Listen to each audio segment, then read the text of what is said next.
Journal, on retourne sur la rocade de Bordeaux afin de faire un dernier point sur la situation avec Lauriane de Casanova. Où est-ce qu'on en est, Lauriane ?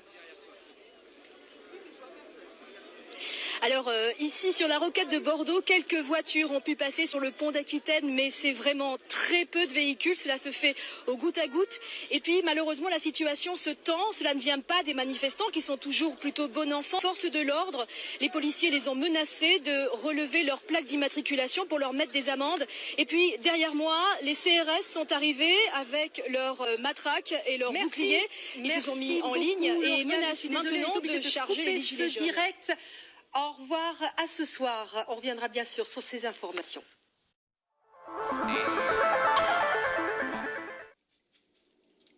Imaginez des prisonniers passant leur vie entière enchaînés au fond d'une caverne,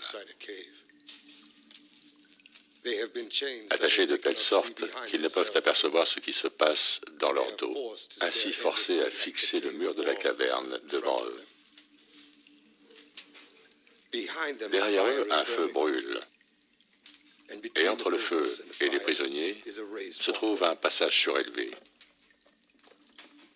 Maintenant, imaginez que chaque jour, une ménagerie de formes emprunte ce passage. Des animaux, des gens transportant leurs marchandises au marché.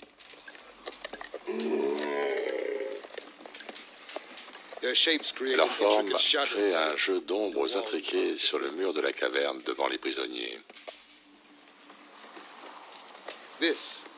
C'est le seul monde que ces prisonniers ont jamais connu.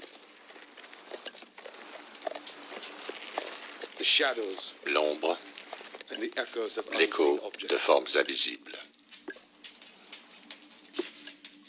Maintenant, imaginez qu'un des prisonniers soit libéré.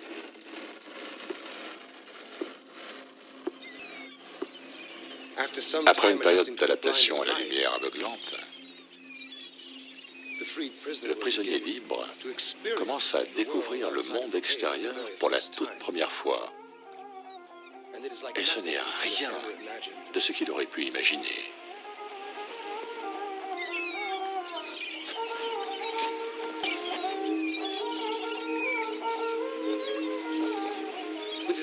Armé de sa nouvelle perception du monde, l'homme veut bien sûr retourner dans la caverne et partager son...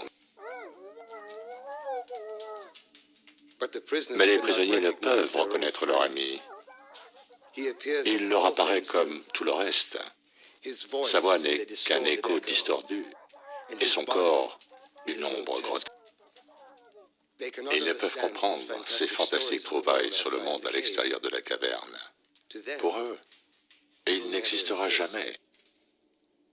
Ce qui, bien évidemment, ne change rien à la réalité du monde à l'extérieur de la caverne.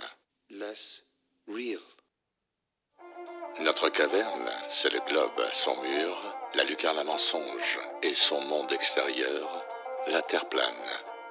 Faites vos recherches.